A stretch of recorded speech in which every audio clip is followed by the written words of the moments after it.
अस्सलाम वालेकुम नाज़रीन। पाकिस्तान की सियासत के हवाले से कहा जाता है कि ये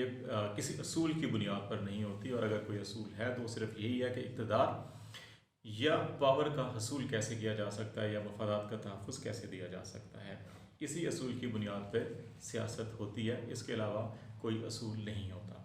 नेशनल असम्बली में पाकिस्तान पीपल्स पार्टी ने नून लीग के वोटों की मदद से यूसुफ रज़ा गिलानी साहब को सेनेटर मुंतखब करवाया, लेकिन सेनेट में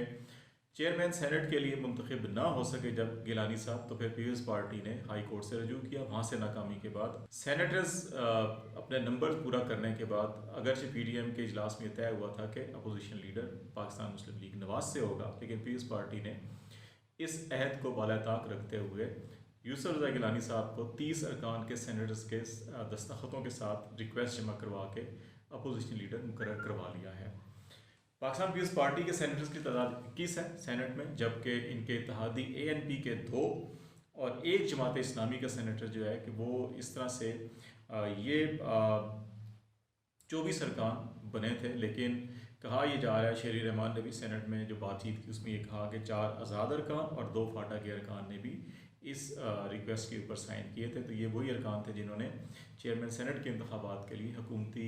इत्तेहाद के उम्मीदवार सादिक संजरानी साहब को वोट दिया था। तो इस तरह से हुकूमती अरकान की कह सकते हैं कि हुकूमत के हमायत याफ्ता अरकान की हमायत से गिलानी साहब अपोजिशन लीडर बन गए हैं। ज़ाय के मुताबिक पीपल्स पार्टी ने शायद नून लीग के जो नेशनल असम्बली के इलेक्शन के बाद चेयरमैन सेनेट के लिए इंतखाब हुआ, तो पीपल्स पार्टी को गुमान ये है कि नून लीग के कुछ सेनेटर्स ने गलत वोट डाले, जिसकी वजह से वोट 7 कैंसिल हुए और गिलानी साहब चेयरमैन सेनेट ना बन सके। और ये वादा हुआ था कि अगर चेयरमैन सेनेट गिलानी साहब मुंतखब हुए तो अपोजिशन लीडर नून लीग से होगा। क्योंकि वो मुंतखब नहीं हुए, इसलिए उन्होंने अपना चेयरमैन सेनेट मुंतखब करवा लिया है। दूसरी तरफ नून लीग और इत्तेहादी जमातें PDM की जो हैं वो ये कह रही हैं कि पीपल्स पार्टी ने धोखाधड़ी की या अहद शिकनी की है। इस सूरत हाल के बाद अमली तौर पे ये कहा जा सकता है कि शायद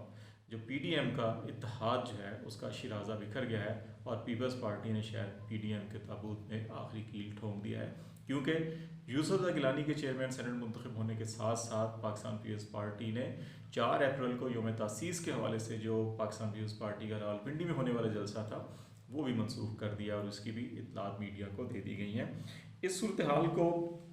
देखा जाए तो ये कहा जा सकता है कि PDM की जो तहरीक थी वो अमली तौर के ऊपर शायद ख़त्म हो गई है। मौलाना फजल रहमान और नून लीग की क़यादत इसको एक बार फिर कोशिश करेगी कि एक नई शेप के अंदर इस इत्तेहाद को बनाया जाए और हुकूमत के ख़िलाफ़ इस तहरीक को जारी रखा जाए, लेकिन शायद अब इतना असर उसका नहीं होगा जितना कि पीपल्स पार्टी का इस इत्तेहाद में शमूलियत के साथ होना था। पाकिस्तान की तारीख़ में अगर सियासी तहरीकों या सियासी इत्तेहाद की तहरीकों को देखा जाए तो ये बासानी कहा जा सकता है कि पाकिस्तान की सियासी तारीख़ में वही तहरीकें कामयाब हुई हैं जो किसी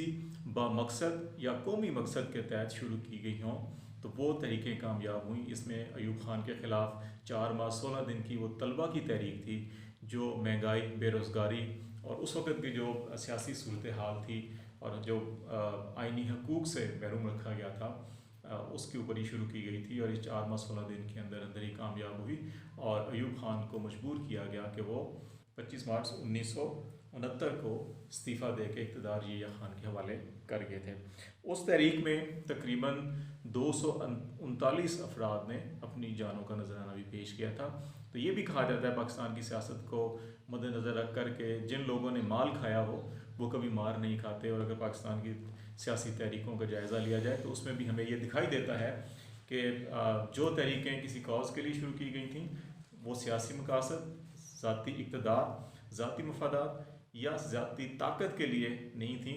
तो वो कामयाब हुई। वगरना तमाम की तमाम तहरीकों ने या तो इस्टेब्लिशमेंट को मजबूत किया या इस्टेब्लिशमेंट का आलाकार बन के सियासी हुकूमतों को, जमहूरी हुकूमतों को कमज़ोर किया। इसके अलावा कुछ नहीं कर सकी। जुल्फ़िकार अली भुट्टो के ख़िलाफ़ PNA की तहरीक को भी उन तहरीकों में गिना जाता है कि जो काफ़ी मौसर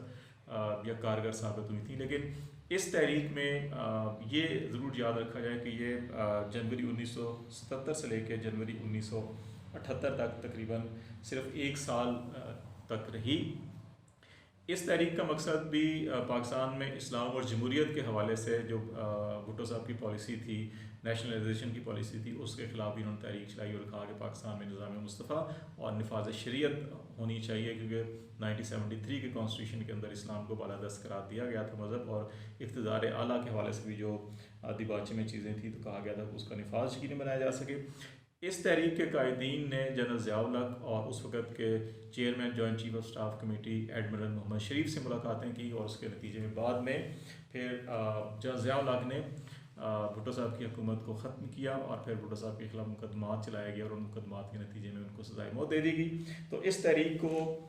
इस हवाले से अच्छा नहीं देखा जा सकता कि इसने फ़ौजी हुक्मरान को मजबूत किया और जुल्फ़िकार अली भुट्टो साहब की हुकूमत के ख़ात्मे और उनकी सज़ाए मौत के हवाले से इन्होंने राह हमवार की और इसमें भी उन्होंने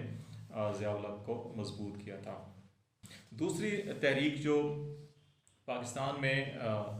कामयाबी के हवाले से देखी जा सकती है वो MRD की तहरीक थी, जो बहुत तवील तकरीबन वो 7 साल तक जारी रही। इसका फरवरी 1981 में शुरू हुई थी और अगस्त 1988 में ये ख़त्म हुई थी। ये जनरल ज़ियाउल हक के ख़िलाफ़ तहरीक थी और उस वक़्त पाकिस्तान में जमहूरियत की बहाली के हवाले से ये तहरीक शुरू की गई थी और इसमें 8 जमातें शामिल थीं। इस तहरीक के दौरान भी तकरीबन 2000 सियासी कारकुन गिरफ़्तार किए गए, 190 के करीब अफराद ने अपनी जानों का नजराना पेश किया और तकरीबन 150 के करीब अफराद जो हैं वो ज़ख्मी भी हुए थे। अगस्त सितंबर 83 में तहरीक में जब बहुत ज़्यादा शिद्दत पैदा हुई थी और बिलखुसूस सिंध में जब ये तहरीक अरूज पर थी तो उस वक्त जनरल ज़ियाउल हक को मजबूरन मुल्क में इंतखाबात का ऐलान कराना पड़ा। अगरचे इंतखाबात 1985 में गैर जमाती बुनियादों पर कराए गए, लेकिन इन इंतखाबात से पहले जनरल ज़ियाउल हक ने 1984 में सदारती रेफरेंडम करवाकर अपनी पोजीशन को भी मुस्तहकम बनाया, जिसके बाद 1985 में इंतखाबात करवाए गए। इन इंतखाबात का MRD की क़यादत ने, पीपल्स पार्टी की क़यादत ने बाइकाट किया था और फिर एक बार जनरल ज़ियाउल हक और उस वक़्त की जो पार्लिमानी जमहूरी हुकूमत थी उसके ख़िलाफ़ तहरीक शुरू की गई थी। लेकिन जब अगस्त 1988 में जनरल ज़ियाउल हक इख्तियार हादसे में शहीद हो गए तो उसके बाद फिर इस तहरीक को भी ख़त्म कर दिया गया। एक और तहरीक जो पाकिस्तान में बड़ी नुमायाँ तौर के ऊपर मुख्तसर वक्त में कामयाब हुई वो जनरल परवेज़ मुशर्रफ के दौर में वकला की तहरीक थी, जब चीफ जस्टिस ऑफ पाकिस्तान को 9 मार्च 2007 को माजूल कर दिया गया और उनको गैर फ़ाल कर दिया गया था उस वक्त के आर्मी चीफ और सदर जनरल परवेज़ मुशर्रफ की तरफ से। तो उसके ख़िलाफ़ मुल्कगीर तहरीक शुरू की गई और ये वकला की तहरीक 4 माह तक जारी रही। इस दौरान सुप्रीम कोर्ट ऑफ पाकिस्तान ने इस मुकदमे की समाअत भी की और फिर आखिर 20 जुलाई 2007 को जनरल परवेज़ मुशर्रफ को chief justice of Pakistan Iftikhar Mohammad Chaudhry को बहाल करना पड़ा। लेकिन उसके बाद फिर 3 नवंबर 2007 को जनरल परवेज़ मुशर्रफ ने मुल्क भर में इमरजेंसी का नफाज किया, आइन को मुअत्तल करके PCO का नफाज किया गया और तमाम सीनियर जजों को शमूल इफ्तिखार चौधरी के घरों में नज़रबंद कर दिया गया था। तो उसके ख़िलाफ़ एक बार फिर वकला ने पूरे मुल्क में तहरीक शुरू की। इसमें फिर बाद में सिविल सोसाइटी, मीडिया भी शामिल हुआ और फिर सियासी जमातें भी इस तहरीक में शामिल हुई। इस तहरीक में भी बिलखसूस जब कराची में 12 मई के वाक़यात की रोशनी में अगर आप देखा जाए तो तकरीबन 40 अफराद ने अपनी जानों की कुर्बानी पेश की थी और इसमें भी कोई 150 से 200 के करीब अफराद जो है मुख्तलिफ़ शहरों में ज़ख्मी भी हुए थे। और ये तहरीक भी बिल आखिर फिर उस वक़्त कामयाब हुई जब दिसंबर 2007 में परवेज़ मुशर्रफ ने आलमी दबाव और वकला तहरीक के नतीजे में मुल्क से इमरजेंसी के नफाज का ख़ात्मा किया और फिर पाकिस्तान पीपल्स पार्टी और पाकिस्तान मुस्लिम लीग नून की 2008 के इलेक्शन के बाद इत्तेहादी हुकूमत बनी थी, लेकिन जो ज़्यादा अरसा नहीं चल सकी और इसी जजेस की बहाली के हवाले से इख्तलाफात पैदा हुए और नून लीग ने अलग राय इख्तियार की और फिर दोबारा मार्च 2009 में लॉन्ग मार्च का ऐलान किया गया। तो उस वक्त भी ये वकला तहरीक के नतीजे में लॉन्ग मार्च हुआ था, नवाज शरीफ उसको लीड कर रहे थे। तो उस लॉन्ग मार्च के दौरान 17 मार्च 2009 को उस वक्त के वज़ीर-ए-आज़म यूसुफ़ गिलानी ने चीफ जस्टिस को बहाल किया और फिर ये तहरीक अपने इख्तिताम को पहुँची। तो एक और तहरीक जो 126 दिनों तक पाकिस्तान तहरीक इंसाफ ने 2014 में अगस्त से लेकर 17 दिसंबर 2014 तक ये धरना दिया था इस्लामाबाद में, वो धांधली और करप्शन और बिल्कुल धांधली इलेक्शन के अंदर जो हुई थी उसके खिलाफ उन्होंने धरना दिया था। उसको भी वो कामयाबी हासिल नहीं हुई जो मुआज़िम में दीगर तहरीकों की हुई थी, लेकिन उसके नतीजे में ये ज़रूर हुआ कि इलेक्शन रिफॉर्म्स के ऊपर बात की जाने लगी। लेकिन मौजूदा इंतखाबात के बाद जब ये PTI की हुकूमत बरसर इक़्तिदार आई तो फिर इलेक्शन रिफॉर्म्स के ऊपर कोई मुतफ़िका लाएमल इख्तियार नहीं किया जा सका। मिसाक़ जमहूरियत के तहत पाकिस्तान पीपल्स पार्टी और पाकिस्तान मुस्लिम लीग नून ने जिन अमूर पर इत्तफ़ाक़ किया था उन अमूर से मुतल्लिक़ भी अगर कॉन्स्टिट्यूशनल अमेंडमेंट पेश की गई तो दोनों जमातों ने सपोर्ट नहीं की, जिसके नतीजे में सेनेट के इलेक्शन के अंदर बड़ी खुलकर जो है कि वोट की खरीद फरोख्त हुई और एक दूसरे के ऊपर इल्ज़ामात लगाए गए। वोट ख़रीदने वालों ने कहा कि ये ज़मीर की आवाज़ है, वोट बेचने वालों ने कहा कि ये ज़मीर फरोशी है। लेकिन इस तमाम सूरत हाल को अगर देखा जाए तो एक तरफ ये कहा जा सकता है कि PDM की तहरीक शायद अब दम तोड़ चुकी है, अगरचे उसको कोशिश की जाएगी कि उसके अंदर नई रूह फूंकी जाए, लेकिन पीपल्स पार्टी के बगैर शायद वो इतनी फ़ाल नहीं होगी। लेकिन जिस अंदाज में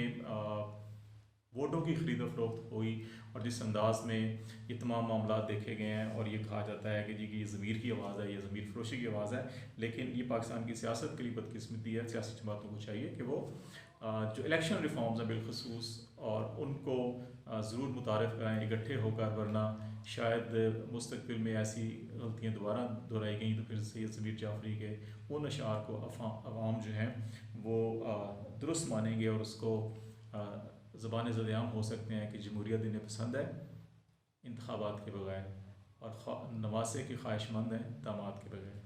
इजाज़त दीजिए, अल्लाह हाफ़िज़।